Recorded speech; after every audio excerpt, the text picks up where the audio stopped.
Щиро вітаю стомлену громаду. Желаю вам дотерпеть до конца, не буду шматсловным. Вельмі часто, асабліва ад афіцыйнай, квазінауковай, масавай прапаганды, беларусы на працягу апошніх дзесяцігоддзяў наше нацыянальнае адраджэнне чули такие заявы, что а вот ирландцы своего языка не знают, разговаривают по-английски, живут хорошо и развиваются.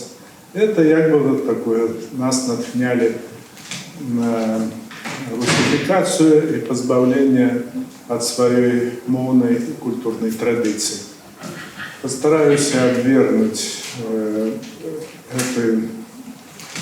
эту установку имперскую, абсолютно фальшивую. Начнем с истории. Кельтские, або яких еще называли гальские, галы, галаты, племены займали еще в античные часы большую частку Европы, и нават далей от самых теперешних британских выспов до Малой Азии, теперешняя территория Турции, там было царство Галатия, до Апеннинов и на полночь до Межев, где уже жили германские и скандинавские племена. Они створили этой народы прекрасную и высокую материальную и культурную спадщину. И стали основой для шэрагу сучасных наций, перш за все французской нации, как ведомо называется Галия исторично. И с часом уже после народження Христового кельтские племена отступали на запад, на полночный заход. И то, что мы назираем уже в новую историю, это, в принципе, маргинес европейские, заходние. Это Ирландия, Шотландия, но и Валия под британским панованием, а так само Британия у Франции, выспа Мэн. Застались только вот такие орешки, кропочки этой давней великой кельтской цивилизации.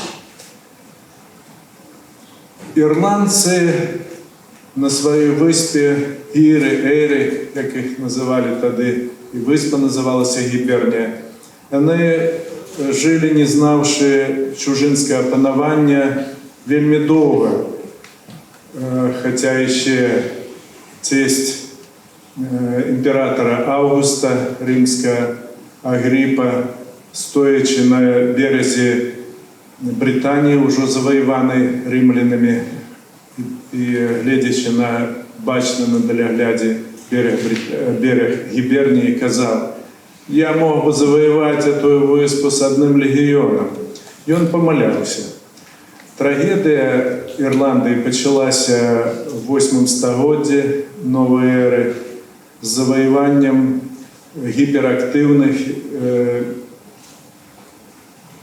датських вікінгів, які поневолили на 200 годов виспу.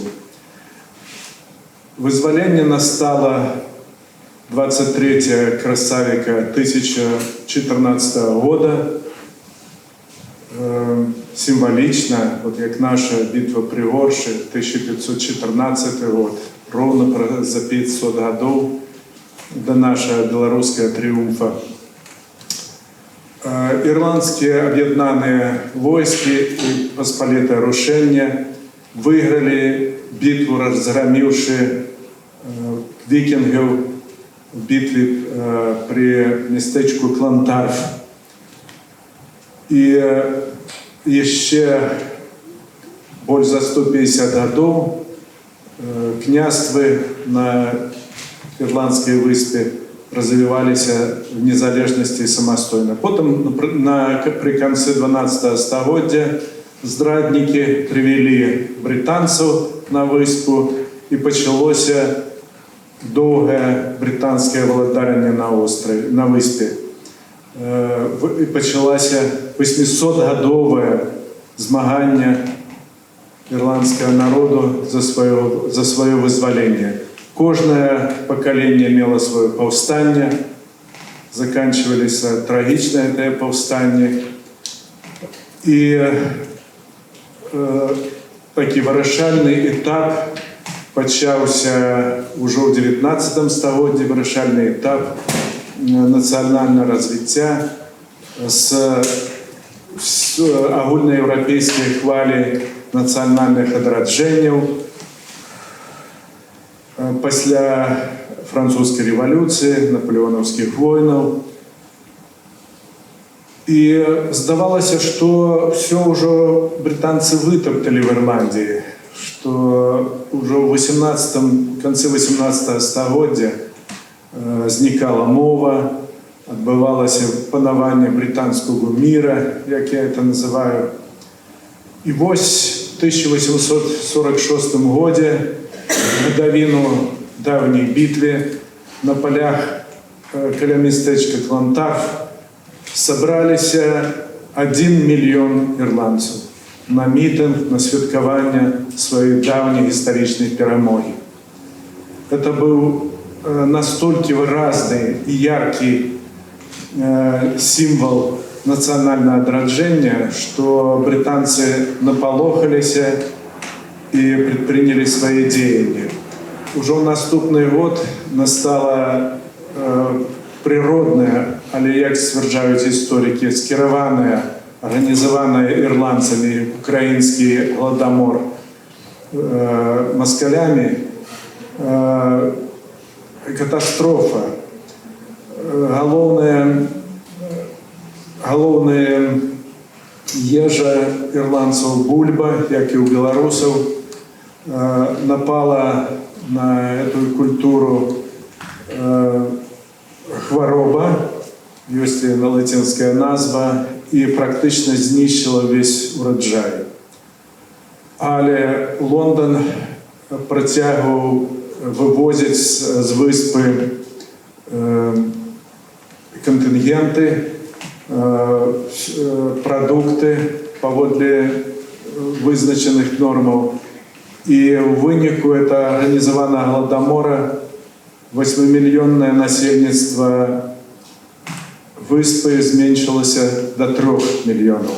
1,5 миллиона ирландцев померли с голоду, и многие миллионы выехали в замежье, в Америку, в Австралию, в іншие країни. Тоді ірландці перейшли від мітингу до озброєної боротьби, почалися деяния, организовалась партия Sinn Féin, «Мы разом», в перекладе с ирландской мовы, и были вельми эффективно змагалися супроть британского володарення.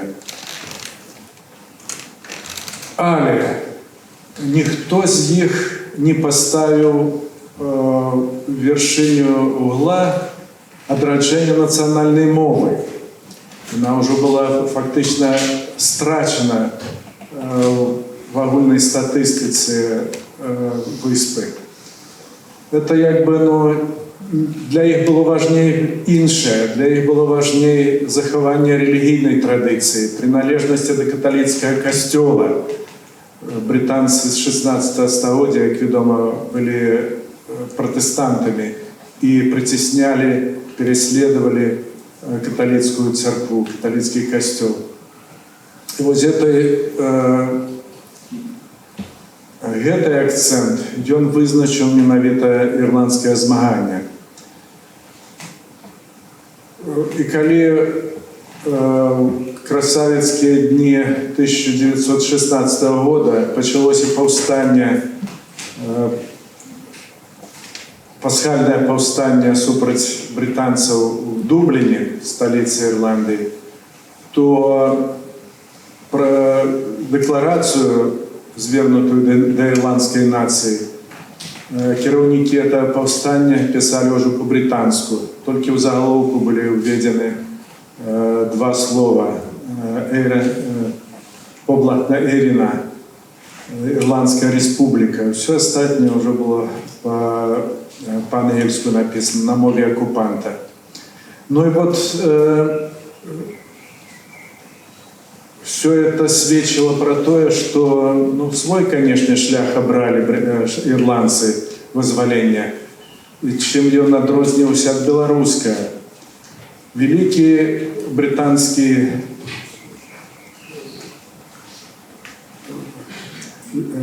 письменник Бернард Шоу, ён быў ірландцам по походжанню. В молодости сучасник Францішка Богушевича. Ён удзельнічаў у палітычных дыскусіях, палітычным жыцці і аднойчы выступаў на мітынгу ў Дубліне, на шматтысячным мітынгу. Выказваўся ярка, пераканаўча, і крикнули ему з натоўпу: «А чему ты не размаўляешь по-ирландску?» И он тогда выдал несколько сказов на ирландской мове и спытал: «Do you understand me?» «No!» – закричал натовп. Это значит, что коли белорусам элита наша, Богушевич, выставили девиз «Не покидайте ж нашей мовы», то для ирландцев это не имело уже такого значения глубокого. Ну и вот врешце в своим змаганні яны досягнули перамоги. В 1921 году праз трагедию громадянской войны яны вызвали большую частку своей краины, своей выспы. Засталіся только 6 графстваў Ольстера на поўначы под британским валадареннем.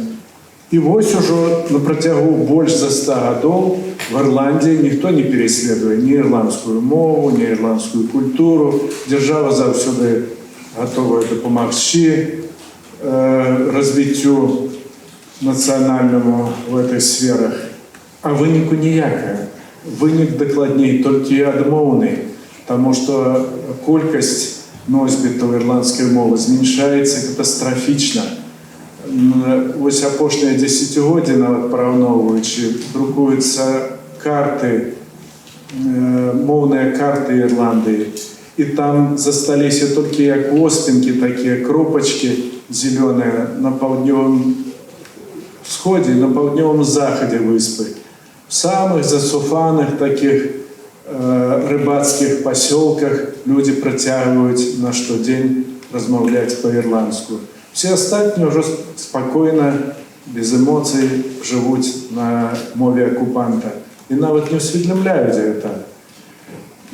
Есть, конечно, люди, которые ведают мову, и в семье нават, я вот бачу, стоят энциклопедии, книжки на ирландской мове, а все равно поміж собой размовляют по-английски.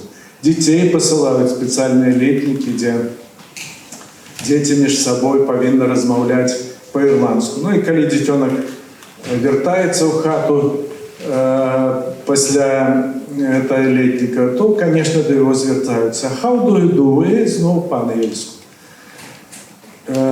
Показала уже и практика, и сусветная наука, что для детей однораджения и далей нема такого понятия, как тяжкая мова. То, что тяжко дорослому, детенок сприймає это, як, вдыхая як повітря. Это не проблема абсолютно. Ирландцы повинны были почать одраджение своей мовы со своих детей, наименьших. Ничего это не отбывается. Для меня это есть сведчение интеллектуальной пассивности, национальной обыяковости, вот такого нечто, одним словом, элиты здрадживают нацию, потому что такие речи повинны выражать элиты, интеллектуальные элиты. А бачите, рыбаки, фермеры на ускрайках краины тримають ірландщину.